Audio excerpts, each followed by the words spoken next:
Hello mga palangga! So, magluluto tayo ngayon ng laing. So, ito po ang ating mga So, ito magbuhugas tayo ngayon. Babad natin.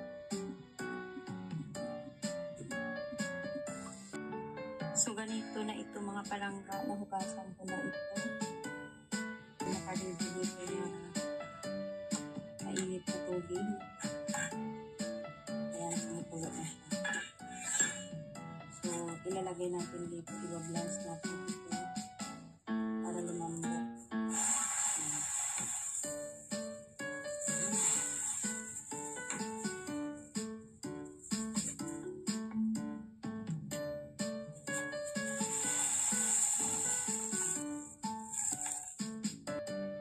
So, ganito na mga palangga na blance ko na ito.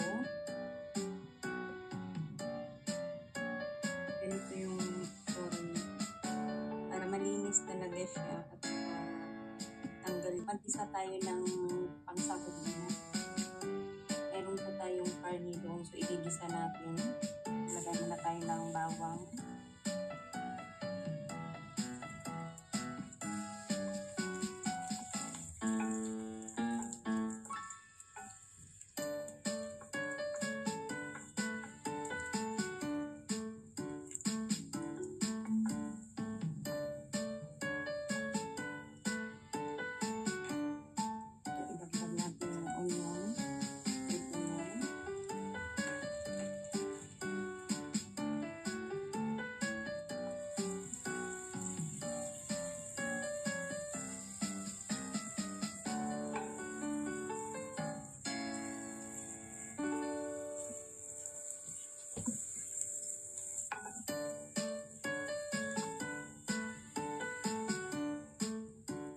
So, ilalagay natin yung ating ginger.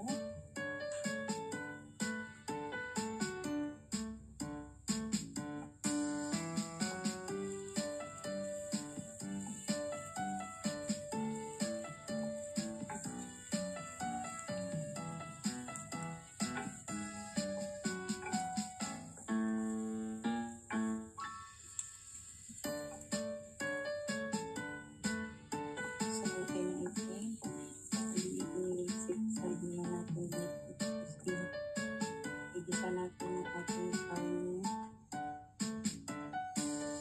Ayan na, isipasal mga natin at lagay natin ito.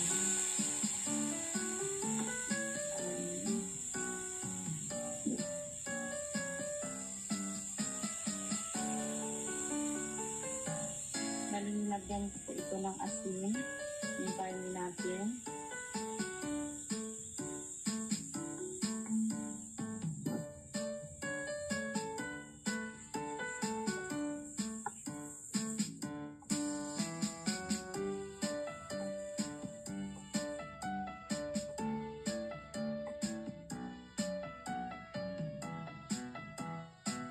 Natin ito para hindi siya magtubig. Gusto mo na tayo.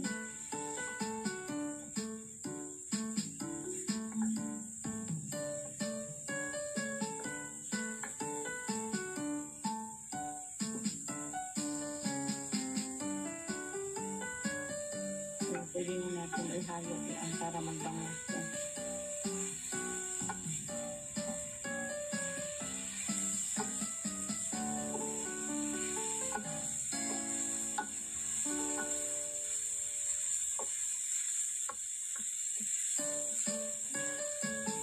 So, ang gagawin natin, bali low fire lang natin, tapos medyo palambutin natin itong karne. Saka ihulog mamaya yung ating taro leaves or gabi, daw ng gabi.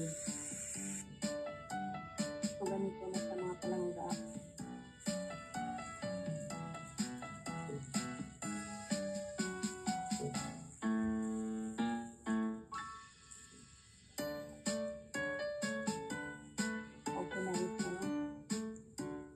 Ilagay yung ating chili. Huwag na natin slice or hiwain kasi para hindi na masyadong maanghang.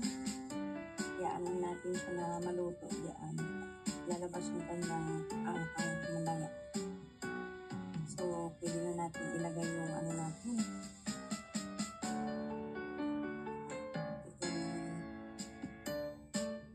Taro leaves natin or dahon ng gabi.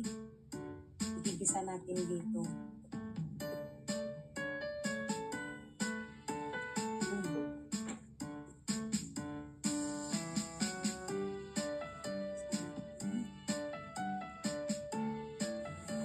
Lalo siya naglasa.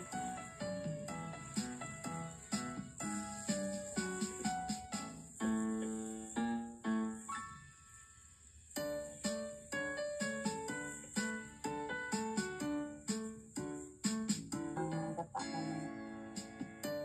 So, yung gagawin natin, nandun siya na mainit na cabbage.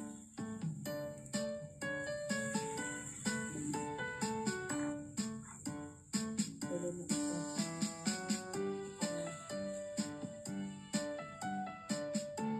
Pwede din dagdagan natin ang tubig.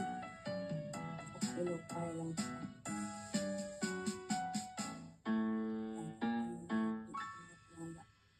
Palambutin natin yung dahon ng gabi or taro leaf.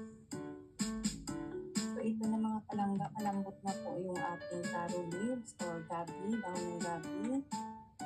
So, pwede na natin ito.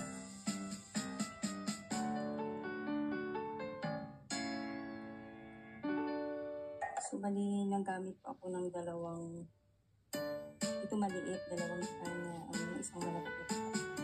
Para masarap. Sarap siya yung maraming gabi. So, papukuluan lang natin. Hayaan lang natin. So, ito na mga palangga. Luto na yung ating laing. Nag-dry na siya. Oh. Wow. Ang sarap.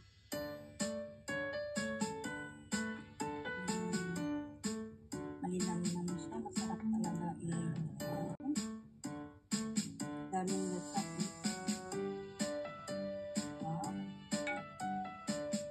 Sige, iserve na natin. Hi mga palangga, ito na po ang ating laing. Tapos na pong naluto.